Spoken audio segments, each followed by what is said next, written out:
तेजस्वी क्या कमाल करने जा रहे हैं, ये तो उनकी रैलियों में होने वाली भीड़ ने ही बताया था। अब एग्जिट पोल से भी इस पर मुहर लग गई है।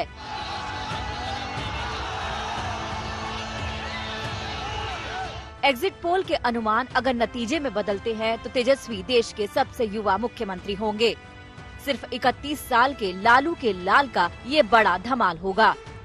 वो सबसे कम उम्र के मुख्यमंत्री होंगे। 1967 में M.O. हसन फारूक सिर्फ 29 साल की उम्र में पुडुचेरी के सीएम बने थे, लेकिन पुडुचेरी एक केंद्र शासित राज्य है। पूर्ण राज्य की हैसियत रखने वालों में अब तक 31 साल में कोई भी मुख्यमंत्री की कुर्सी तक नहीं पहुंचा। बिहार में 1968 में सतीश प्रसाद सिंह 32 साल की उम्र में मुख्यमंत्री बने थे। इसके बाद जगन्नाथ मिश्रा 1975 में 38 साल की उम्र में मुख्यमंत्री बने थे। कम उम्र के मुख्यमंत्रियों का रिकॉर्ड देखा जाए तो 1985 में असम के प्रफुल्ल कुमार महंत सिर्फ 32 साल की उम्र में सीएम बने थे। इस लिस्ट में 38 साल की उम्र में अखिलेश यादव, 38 साल की उम्र में हेमंत सोरेन और 39 साल की उम्र में उमर अब्दुल्ला का मुख्यमंत्री बनना शामिल है।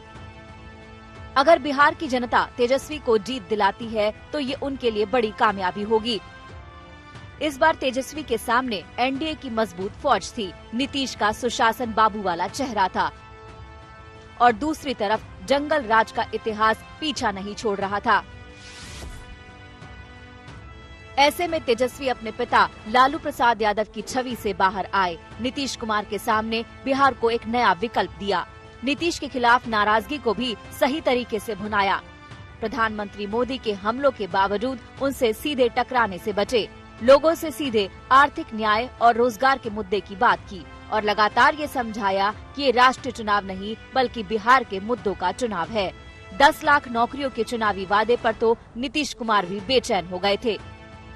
न कोई जानकारी है कि कहाँ होगा। आजकल हम देखते कहता है इतना लोगों को नौकरी दे। अच्छा,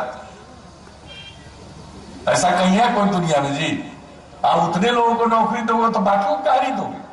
सबको दे दो। आप पैसा कहां से लाओगे? जिसके चलते अंदर गए उसी पैसा से होगा। क्या राज्य में तो नहीं पैसा होगा? तेजस्वी जीतते हैं तो उन्हें साबित करना होगा कि उनके वादे जुमलेबाजी नहीं थी, बल्कि उनके पास एक ठोस प्लान है। बिहार के लिए सपना है।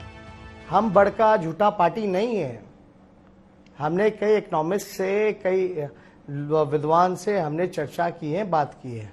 हम तो लॉजिकली आंसर कर रहे हैं। हमको बोलना तो हम सिर्फ 10 लाख ही क्यों बोलते? बिहार की आबादी अगर 12 करोड़ है, 1 करोड़ बोल देते, 2 करोड़ बोल देते मोदी जी जैसा। लेकिन हमने 10 लाख ही नौकरी, सरकारी नौकरियां क्यों बोली हैं? क्योंकि 4.5 लाख नौकरियां खाली पड़ी हुई हैं। हेल्थ डिपार्टमेंट में, पुलिस डिपार्टमेंट में, इंजीनियरिंग डिपार्टमेंट में, आपका एजुकेशन डिपार्टमेंट में। अगर इनको बेहतर करना है तो आपको वो पद, वैकेंट पोस्ट को भरना पड़ेगा। 5.5 लाख नौकरियां राष्ट्रीय औसत को मिलाते हुए। एग्जिट पोल से तो यही लग रहा है कि जनता जंगल राज को भूलकर युवा तेजस्वी को मौका देने का मन बना चुकी है। बस तेजस्वी को जनता के भरोसे पर खरा उतरना है, जंगल राज का डर खत्म करना है। पटना से कुमार अभिषेक और रोहित सिंह के साथ ब्यूरो रिपोर्ट, आज तक।